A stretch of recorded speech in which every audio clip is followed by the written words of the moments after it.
Sou inteiramente de Cristo Jesus. Fui feito para viver como filho do Rei. Diz o seguinte, sou da Assembleia de Deus aqui de Fortaleza, gosto muito do programa. Gostaria de saber uma coisa que sempre me intrigou. Bom, se Deus é espírito e não se pode ver, quando os filhos de Deus forem morar no céu com Ele, o Senhor vai adquirir alguma forma? Vai continuar sendo espírito? Olha só, professor, 13 anos, mas é interessante. Pergunta profunda. A gente tentar colocar isso aqui na mira. Uma vez que seres espirituais nós não podemos ver, certo? No céu, Deus Pai, Deus Filho, Deus Espírito Santo, nós vamos vê-los também ou continuarão sendo espíritos? Muito boa pergunta dessa jovenzinha, muito obrigado, que Deus abençoe a você e a toda a tua família, viu? Veja, o termo espírito, infelizmente, ele tem uma conotação muito grega. Isso acaba, obviamente, influenciando a nossa vida, a nossa mente. Como bem disse alguém, os gregos, ou melhor, nós pensamos como pensamos, porque os gregos pensaram como pensaram. Os gregos entendiam o termo espírito como uma coisa simplesmente etérea, né? E como não fazia parte do mundo material, então não poderia se ver. Agora, a Bíblia ensina que nós não podemos ver a Deus, não é apenas por Ele ser um ser espiritual, mas é por causa do pecado. Então, Isaías 59:2 diz que o pecado causa uma separação entre nós e Deus. Quando Cristo voltar e transformar o nosso corpo, a nossa mente, nós estaremos aptos para estarmos diante da presença de um Deus santo. E mesmo que Deus seja um ser espiritual, isso não significa que Ele não seja um ser pessoal. A Bíblia diz que nós vamos conhecê-lo.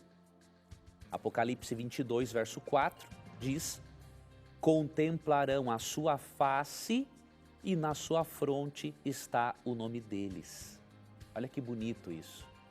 Nós vamos ter a oportunidade de vermos a face de Deus. Óbvio, nós somos somente a imagem e semelhança de Deus. Nós não temos como saber como é a forma de Deus.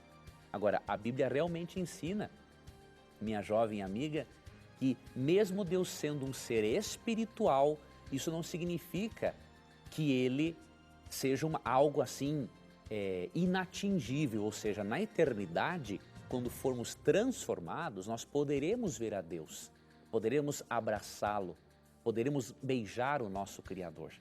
É que a filosofia grega nos passa uma visão de Deus como se Ele não tivesse forma alguma e, portanto, é impossível vê-lo. Mas a filosofia hebraica pensa bem diferente, tá ok? Muito bem.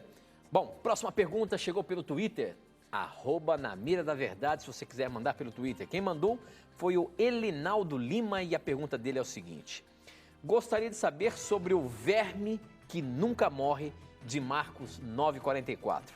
Não perca o programa. Abraços, Tito e professor.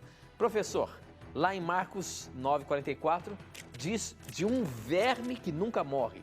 Querendo dizer que isso dá uma ideia de que no inferno o inferno vai ser eterno. O que quer dizer o verme que nunca morre?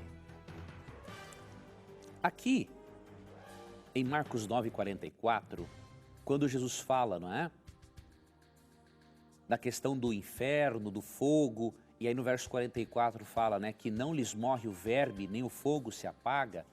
Muitos acabam interpretando esse texto como dizendo o seguinte, que o castigo, que a duração do castigo será eterna. Porém, essa é uma distorção muito grande do texto bíblico, por quê? Se nós interpretarmos o fogo que não se apaga como sendo um castigo que dura para sempre, que tem uma duração eterna, nós temos que imaginar que este verme aqui deu uma escapadinha de Deus e comeu da árvore da vida e se tornou eterno. Eu não creio que um verme seja eterno. Até mesmo porque, se analisarmos de onde Jesus tirou esse texto, Isaías 66, 24. E lá, quando fala de verme que não morre, não está num contexto de imortalidade natural da alma. Está num contexto em que são mencionados cadáveres. Muito diferente. Eles sairão e verão os cadáveres dos homens que prevaricaram contra mim. Porque o seu verme nunca morrerá, nem o seu fogo se apagará. E eles serão um horror para toda a carne. Olha como o texto se autoexplica se nós tirarmos esses pressupostos imortalistas da nossa vida. Quando Isaías fala de um verme que não morre, um fogo que não se apaga, ele não menciona aqui uma alma, ele menciona cadáveres. Obviamente que os vermes comem cadáveres, não comem espírito, não comem alma. Isaías aqui tem em mente, Jesus extraiu o quadro daqui do Vale dos Filhos de Inom. Era um vale onde se jogavam corpos mortos e lixo. Então a pessoa que chegava acima no Vale de Inom tinha uma visão grotesca. Enxergava cadáveres sendo em decomposição, sendo comido por vermes, e enxergava fogo sempre queimando porque sempre tinha lixo, ou diríamos combustível para queimar. Cristo pega este quadro tenebroso do Vale dos Filhos de Inom para falar do lago de fogo que existirá depois do milênio, segundo Apocalipse 20, lago de fogo onde os ímpios serão castigados e depois aniquilados. Então, o verme que não morre e o fogo que não se apaga é simplesmente uma forma poética de descrever, não é, a irrevogabilidade do castigo de Deus, as consequências eternas do castigo e não a duração do castigo, até porque o texto fala de cadáveres e não de almas imortais. Muito bem, professor, o nosso tempo está correndo aqui, nós temos que ir para o intervalo, mas aproveite aí, prepare as suas perguntas e manda para a gente. Não sai daí não, a gente volta já já.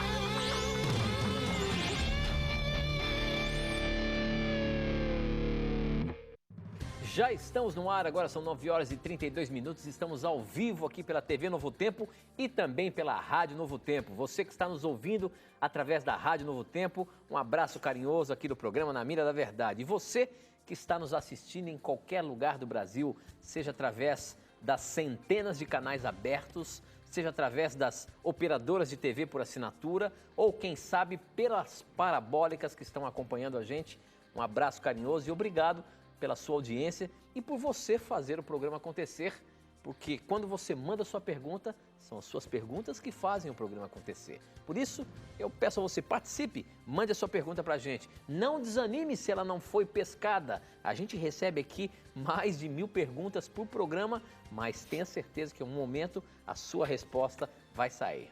Obrigado, participe, mande a sua pergunta para a gente. As várias formas que você tem de participar, dentre umas, o nosso blog, novotempo.com/Na Mira da Verdade. E o Gilmar Fernando da Silva, ele é de Lagoa da Canoa, em Alagoas, perguntou: a ferida de morte no Apocalipse representa o quê? A cruz de Cristo ou a prisão do Papa Pio VI? Pergunto porque, de acordo com a Bíblia de Estudos Andrews, na parte dos comentários de Apocalipse diz ser a cruz de Cristo. Isso não contradiz o que ensina a Igreja Adventista? Professor Leandro Quadros, uma daquelas perguntas capciosas, meu amigo. Quero ver como é que você sai dessa. O que representa a ferida de morte em Apocalipse? Eu queria dar uma olhada aqui nessa nota de rodapé. Você tem a Bíblia de Andrews aí? Eu tenho. Alguns dias eu abordei essa questão. Tem gente que tem dificuldade, infelizmente, de ver o que está óbvio, né? Vamos dar uma olhada aqui. Deixa eu ver aqui qual é o versículo que fala da ferida de morte, Apocalipse 13. Só para a gente contextualizar o nosso telespectador, essa é uma Bíblia de estudos que foi... Muito boa, por sinal. E ela foi editada aí pela Igreja Adventista? Como que é o negócio? Exatamente. É isso mesmo? A Andrews é uma universidade adventista nos Estados Unidos, né? E os eruditos prepararam esta Bíblia de estudo, né? Até nós já recomendamos algumas vezes aqui no programa, eu recomendo de novo, a Bíblia de estudo Andrews, né? Isso aqui pode ser adquirido com a Casa Publicadora Brasileira, cpb.com.br. Então, tem notas de rodapé explicativas muito boas. E a pessoa que tenta desmerecer, né, a Bíblia Andrews, a Bíblia de estudo, é porque ela não leu com atenção, né? Então aqui, por exemplo, Apocalipse 13, verso 3, diz: então vi uma de suas cabeças como golpeada de morte, mas essa ferida foi curada, e toda a terra se maravilhou seguindo a besta, né? Aqui na nota de rodapé, fala o seguinte, ó: ferida de morte, uma alusão à cruz, verso 8. E aí continua, curada, recuperação quase que milagrosa de uma ferida que tinha surgido para ser mortal. Se maravilhou, o ressurgimento da besta no fim do tempo é uma surpresa. Então, o propósito aqui da nota de rodapé não é falar que aqui representa Cristo. Ou a cruz. Ou a cruz. A cruz de Cristo, obviamente, deu a vitória definitiva sobre o poder representado pela besta. Agora, aqui, se você analisar até na nota de rodapé dos versos 1 ao 7, ó, aqui menciona Roma Imperial e depois o papado na Idade Média. Então fala assim, ó: escrita no passado, esta seção conta a história da besta que emerge do mar antes de sua atividade do tempo do fim. Ela surge depois do dragão, Roma Imperial, e usurpa a obra de Cristo. Os eruditos protestantes, ao longo dos séculos, têm identificado esta besta com o papado da Idade Média. Então não tem nada de negação aqui da teologia adventista do sétimo dia, que tem como base a compreensão protestante até o século XIX a respeito de Apocalipse 13. Então, tem gente que procura, como diz o ditado, chifre em cabeça de cavalo, né? Basta ler com atenção. Por ser uma Bíblia de estudo, obviamente você não pode entender muitas vezes um tema com base numa nota de rodapé isolada. Você tem que ver outras notas de rodapé sobre o mesmo tema para você entender o que realmente a Bíblia de estudo quer dizer, tá bom? Ok, professor, muito bem. A próxima pergunta chegou por SMS, muito interessante. Outra daquelas perguntas capciosas, meu amigo. Preste bem atenção, vamos ver como é que você se sai. A pergunta é a seguinte: gostaria de saber sobre o dízimo. Vocês usam Mateus 23, 23 para dizer que Jesus foi a favor do dízimo. Mas naquela época, o sacerdócio levítico ainda não era necessário, pois Cristo não havia morrido. E como que o dízimo virou dinheiro? Se nesse mesmo texto, sabendo que já existia moeda para pagar impostos, os fariseus davam dízimos de plantio, hortelãs, endro, cominho. Amo na mira da verdade. Professor Leandro Quadros, como então entender essa questão do dízimo? A gente vê no Velho Testamento que os dízimos eram dados através de alimentos, através do trabalho que eles faziam, do plantio e tudo mais. E de acordo com o que o nosso irmão está mandando a pergunta dele aqui, ele está confirmando que na época de Jesus, embora já houvessem moeda, os dízimos não eram devolvidos em dinheiro. Como é que a gente afirma hoje que os dízimos ainda continuam sendo um princípio e que a gente tem que devolver, ou muitos dizem até pagar? Primeiramente, eu não vou dizer que este irmão fez a pergunta com este propósito, mas eu vejo alguns videozinhos na internet, algumas pessoas escrevendo muita bobagem sobre o assunto. O indivíduo, quando quer ser rebelde, ele vai criar um monte de desculpas para não obedecer a Deus, né? Então, é impressionante como a pessoa não consegue analisar, não estou falando do irmão, de vídeos que eu já vi por aí. Quando Malaquias 3, 8 e 9 fala que não dizimar é roubar a Deus, meu amigo, o roubo é um princípio de ordem moral. Se no passado não dizimar era roubar, por que que no presente vai deixar de ser um roubo só porque não há mais levitas? Não tem lógica alguma. Se era considerado roubo, vai ser roubo sempre. O que é roubo, não importa a época, o lugar, a cultura. Um princípio de ordem moral, ele é universal e ele é imutável. Ok? Então, se Deus relaciona não dizimar ao roubo, é óbvio, é válido até hoje. Outro detalhe, quando Paulo, em 1 Coríntios 9, 13 e 14, fala de manter o evangelho por meio, obviamente, de dízimos, de onde ele tira esta linguagem? Veja bem, quando Paulo escreveu aqui, 1 Coríntios, não tinha mais o sacerdócio levítico, né? Mas ele disse: não sabeis vós que os que prestam serviços sagrados do próprio templo se alimentam? E quem serve ao altar, do altar tira o seu sustento? Assim ordenou também o Senhor aos que pregam o evangelho que vivam do evangelho. Da onde que Paulo tirou esta ideia? Do sacerdócio levítico. Você percebe em Levítico 27 que o dízimo era destinado para a manutenção do sacerdócio levítico, porque eles trabalhavam envolvidos com a adoração a Deus a todo instante, para proporcionar ao povo uma adoração ordenada e tudo mais. Se Paulo pegou este princípio lá do sistema levítico e aplicou aos dias dele, quando não existia o sistema levítico, é óbvio que o dízimo continua sendo válido. Quanto à questão do dinheiro, para Deus, o que é dizimar? É você devolver a Deus parte daquilo que Ele lhe deu para administrar. Se na época a principal moeda, diríamos assim, existia o dinheiro, óbvio, mas se a principal moeda eram produtos agrícolas e hoje não é mais, então como que eu vou cumprir com o princípio do dízimo de forma que eu não roube a Deus se eu não sou um agricultor? É óbvio, eu tenho que dizimar daquilo que é a minha principal fonte monetária. O que é a minha moeda é o dinheiro. Então as pessoas inventam muita moda, meu irmão. Não acredite nessas coisas que você vê por aí, né? Artigos sem embasamento nenhum, pessoas aí criando ideias da própria cabeça deles. Se estudarmos a Bíblia com razão, contextualmente, deixarmos que o texto explique a si mesmo, não vamos entrar nesse tipo de cilada. E para finalizarmos, qual era a Bíblia do apóstolo Paulo?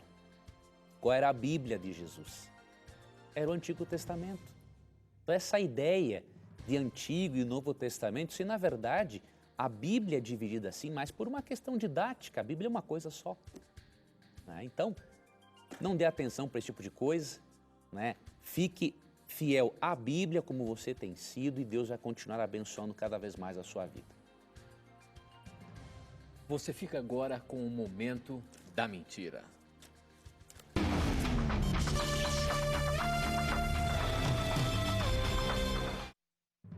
Algumas pessoas têm dito, com base em Gálatas 3,13, que a lei de Deus é uma maldição e que por isso Cristo a aboliu.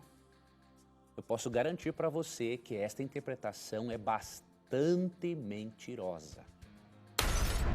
Por quê? Quando Gálatas 3,13 diz Cristo nos resgatou da maldição da lei, ele não está dizendo que a lei é uma maldição. O que é a maldição da lei? Se você ler, por exemplo, Deuteronômio, no capítulo 28, você percebe as maldições que existiam por transgredir a lei. E a principal maldição da lei é a que encontramos em Romanos 6,23. Lá diz que o salário do pecado é a morte, porque pecado, de acordo com 1 João 3,4, é a transgressão da lei. Então, quando Cristo nos liberta da maldição da lei, Ele está nos libertando da condenação da lei e da morte eterna que a lei aponta. Quando eu olho para a lei, eu vejo, eu estou destinado à morte eterna. Se não for Cristo, eu estou perdido. a lei em si, com os seus princípios morais, ela não é uma maldição, pelo contrário. O que Paulo diz sobre a lei em Romanos 7, 12 e 14? Por conseguinte, a lei é santa e o mandamento santo, justo e bom.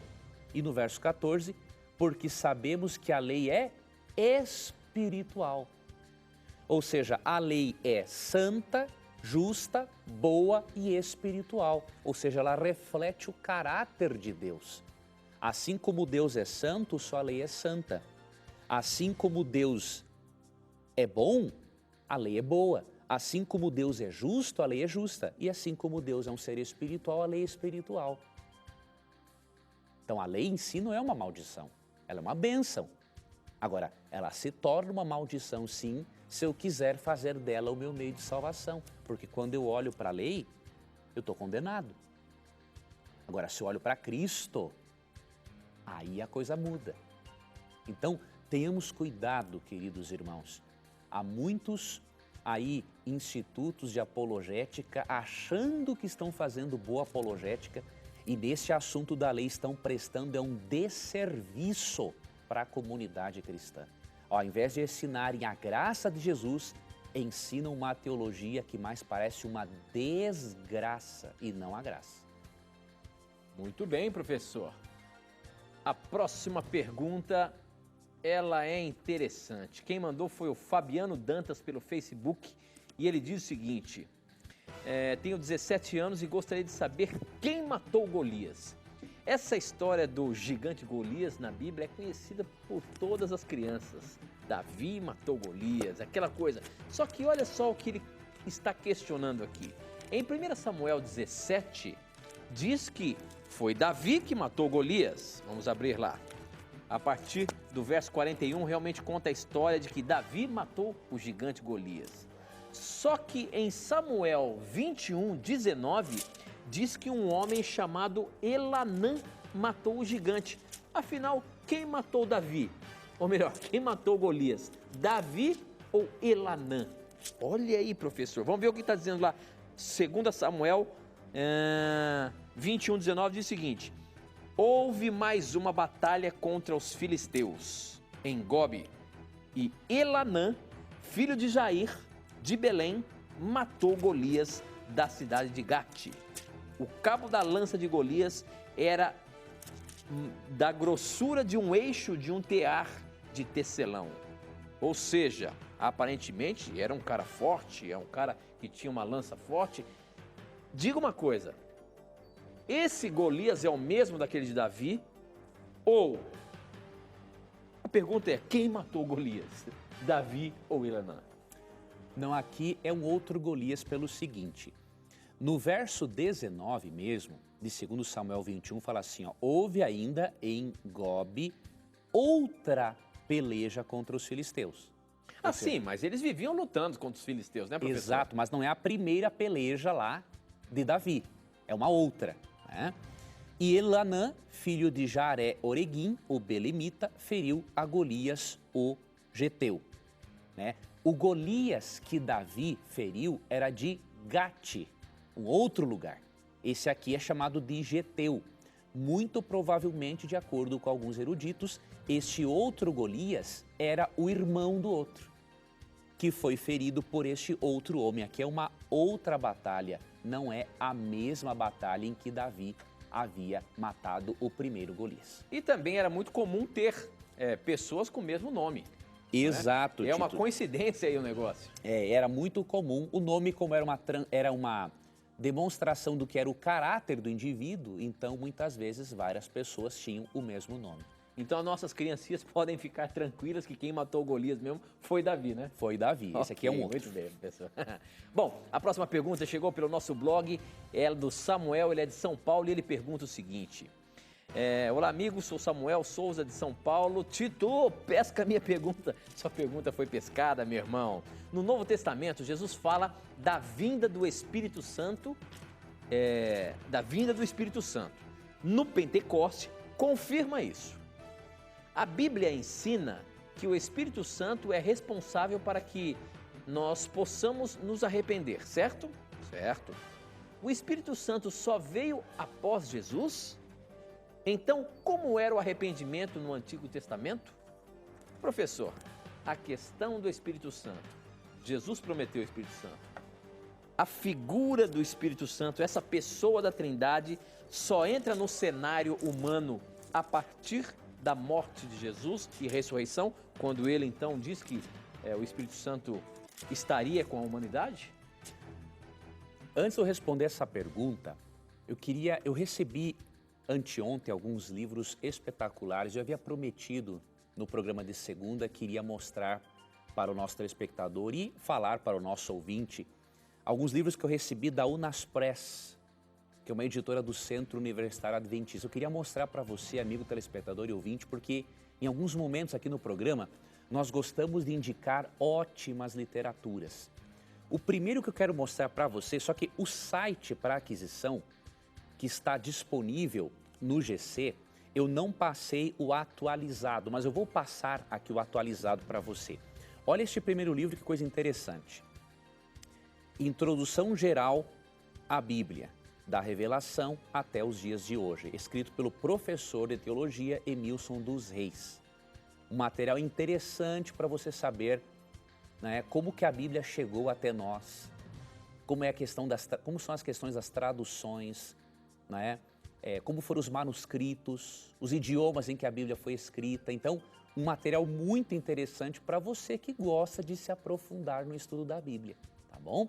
O site para você conhecer esse material é este aqui, ó. Vou mostrar na câmera também, porque eu não passei para o pessoal o endereço atualizado. É unaspstore.com.br, tá? Grava bem esse endereço, você é amigo ouvinte da Rádio Novo Tempo, unaspmudo store, para quem está ouvindo no rádio, não é? .com.br. Além deste livro aqui, que também é excelente, eu já li esse material, tem esse outro aqui, ó. A Bíblia, o Espírito de Profecia e a Igreja. Este livro mostra que o dom profético continua válido nos dias de hoje. Mesmo que a Bíblia seja completa, não precise de acréscimos, a Bíblia mostra que Deus se utilizaria de verdadeiros profetas, porque Jesus falou em Mateus 24, 24 que o diabo se utilizaria de falsos profetas. Então este livro mostra, de forma bem documentada, que o dom profético continuaria sendo usado por Deus até a segunda vinda de Cristo. Outro livro muito bacana, muito importante, é essa nova edição deste livro aqui, ó, Portadores de Luz, História da Igreja Adventista do Sétimo Dia. Esse é o livro mais completo que existe sobre a história da Igreja Adventista. Então, por que é importante esse livro? Eu percebo que muitos críticos, ao escreverem sobre o Adventismo, eles não vão a fontes primárias, fazem menções esparsas, né? E raramente citam, por exemplo, uma obra monumental como essas, que mostra realmente a história do Adventismo desde os seus primórdios. Então, se você quer entender realmente o que é a Igreja Adventista, leia esta obra, uma fonte primária que realmente vai lhe mostrar o que é o Adventismo, de uma perspectiva histórica, bíblica e, obviamente, protestante. E o último material que eu vou indicar hoje, no próximo programa eu falo outros livros. Este livro aqui também é muito importante. A Origem Superior das Espécies, do professor Roberto César de Azevedo. É um teólogo que também é biólogo, um homem de grande formação, e neste livro ele mostra que as espécies, tanto animais, o ser humano, tem uma origem superior e não uma origem inferior, como falava Charles Darwin. Neste livro ele apresenta de forma científica os dados atualizados, mostrando as incoerências da macroevolução e as profecias, entre aspas, não cumpridas de Charles Darwin. Este é também um material muito interessante para você que gosta deste assunto, evolucionismo, criacionismo, designer inteligente. Então o site unaspstore.com.br. Espero que essa literatura seja bastante edificante para a sua vida. Indo para a pergunta do nosso telespectador, a resposta à sua pergunta é não. Por quê? Mesmo que o Espírito Santo tenha vindo de forma plena após a ascensão de Cristo, ele sempre foi atuante. Um dos textos, tem muitos sobre a atuação dele no Antigo Testamento, mas um dos textos mostrando a atuação dele para o pecador se arrepender, se encontra em Gênesis capítulo 6, verso 3, que diz: Então disse o Senhor, o meu espírito não agirá para sempre no homem, pois este é carnal, e os seus dias serão 120 anos. Ou seja, aqui, lá no início do mundo, no período, antediluviano, o Espírito Santo já atuava no coração do pecador, para que o pecador se arrependesse. Nenhum pecador ao longo da história se arrependeria se não fosse o Espírito Santo. Ele entra em cena de uma forma mais plena, sim, após a ascensão de Cristo. Agora, ele sempre atuou na raça humana. Muito bem, professor. Eu queria apresentar para você já apresentou aí vários livros que as pessoas podem crescer no seu conhecimento, mas eu tenho aqui algo de graça. Você pode receber essa revista Verdades para o Tempo do Fim, que na verdade é um curso bíblico com 16 lições, num formato de revista para você levar para qualquer lugar, aí na sua casa, sem pagar nada. É de graça, é um presente nosso para você. É só você entrar no nosso blog, novotempo.com/Na Mira da Verdade. Você vai ver essa revista, vai clicar na imagem que aparece lá e você vai ser direcionado para um lugar para colocar os seus dados postais para que ela chegue direitinho para você. Peça agora mesmo, é gratuito, é um presente e você vai crescer no seu conhecimento da Palavra de Deus, principalmente com o tema dos dias em que estamos vivendo, o tempo do fim, tá bom? Obrigado aí, você pode pedir, é um presente nosso para você. Eu queria aproveitar agora, apresentar aqui, hoje veio mais um irmão conhecer a gente aqui, o irmão aqui de São José dos Campos, o irmão Carlos Batista. Vamos ver se ele dá um tchauzinho aí pra gente. Obrigado pela sua presença, meu irmão, e ele veio aqui ver se realmente o programa é de verdade e ao vivo. Ele está aí com a gente, tá bom? Bom, o nosso tempo está correndo e eu quero lançar uma pergunta ainda, não sei se vai dar tempo, professor. Temos aí 2 minutinhos. A pergunta do Maxwell, ele diz o seguinte: queria saber o que Jesus quis dizer em João 5,17. Por que não consigo entender essa passagem? Será que o professor consegue responder? João 5,17, professor, diz o seguinte: Então Jesus disse a eles, o meu pai trabalha até agora e eu também trabalho, dizendo sobre o sábado, que não poderia faltar, né? Exatamente. Vamos ajudar o nosso telespectador. Veja, querido telespectador, no contexto de João 5,17, o que Cristo fez? Ele curou um paralítico. Para os fariseus que haviam fanatizado a observância do sábado, de toda a lei de Deus, até mesmo fazer o bem ao próximo era um pecado. Quando Cristo fala que o pai dele trabalha até agora e ele também, ele está ensinando que tanto Cristo quanto o pai trabalham na manutenção da vida todos os dias da semana. Então, o tipo de trabalho que Cristo está se referindo aqui não é o trabalho do ganha-pão, porque Cristo no sábado não trabalhava na carpintaria. De acordo com Lucas 4,16, o costume dele era adorar a Deus nos sábados e não trabalhar na carpintaria. Agora, o tipo de trabalho mencionado aqui é o trabalho em favor da vida, em favor do próximo. E por isso, Cristo não se encontra abolindo um mandamento que ele mesmo deu e que é eterno. Ele se encontra, sim, ensinando aquele povo a observar o mandamento da forma correta. Muito bem, professor. Com essa encerramos mais um programa nesta semana e só vamos nos encontrar na semana que vem, se Deus quiser. Um abraço, amigo Tito, um abraço, amigo telespectador e ouvinte da Rádio Novo Tempo. Muito obrigado por sua companhia. E não se esqueça que neste programa, sempre que você tiver a coragem de perguntar, unicamente a Bíblia terá coragem de lhe responder. E aqui no Beco, você já sabe, a sua pergunta pode parecer que está num beco sem saída, mas na verdade ela está na mira da verdade. Até o nosso próximo encontro. Tchau.